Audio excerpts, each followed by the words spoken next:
Ahojte tanečníci. Máte problémy dopasovať cvičky na problematickú nohu? Máte dlhý prostredný prst na nohe? Máte dlhý palec? To je problém pri klasických cvičkách. Ale ja mám dnes pre vás riešenie. Sú to tieto cvičky od firmy Dancy. Tieto cvičky sú vyrobené z plne elastického materiálu. To znamená, že sa krásne prispôsobia vašej nohe. Vyrábajú sa v 4 farebných prevedeniach.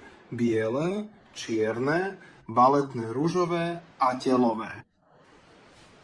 To znamená, že ich doladíte takmer ku každej choreografii a váš tanečný pedagóg s nimi bude spokojný. Čo viac povedať k týmto cvičkám? Ako som už podotkol na začiatku, sú vyrobené z plne elastického materiálu. Čo znamená, že aj keď je váš prst na nohe dlhý, cvičky sa mu krásne prispôsobia a nebudete mať najmenšie problémy. Krásne robotné. Ďalšia vec. Chýba gumička. Klasické záväzovanie. Poznáte to pri malých deťach. Deti ju vyťahnú, stále hľadáte sponku, spájate, preťahujete gumičku. Problém je pleč. Tu je gumička plne všitá v leme. Ďalšia vec. Gumičky, ktoré sú cez priehlavok, sú krásne prišité, sú prekrížené, či už pri detských veľkostiach, alebo pri dospeláckých veľkostiach. Čo by som chcel ďalej zdôrazniť? Cvičky majú delenú semišovú podrážku, to znamená, že pri delenej podrážke vám krásne zdôraznia prepnutie priehlavku pri cvičení. A pani učiteľka alebo tanečný pedagóg bude s nimi určite spokojný. Na jednu vec by som vás však chcel pri kúpe upozorniť.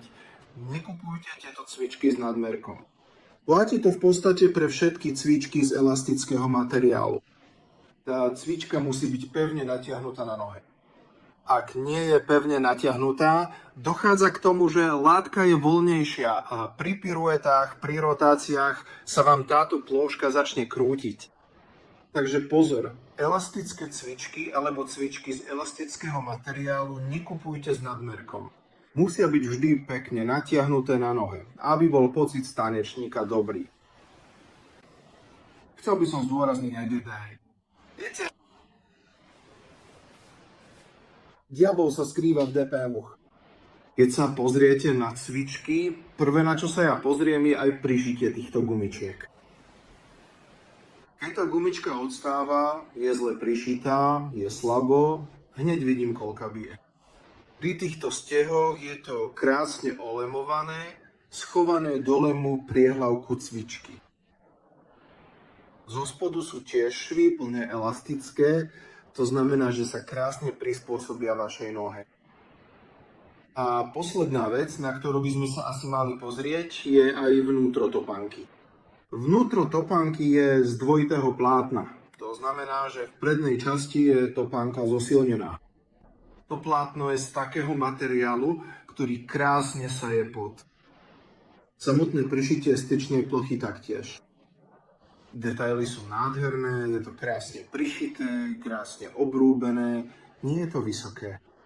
Pri niektorých cvičkách býva problém, že táto nášlapná plocha je vysoká a potom sa tanečnice alebo deti sťažujú, že im to jednoducho vadí.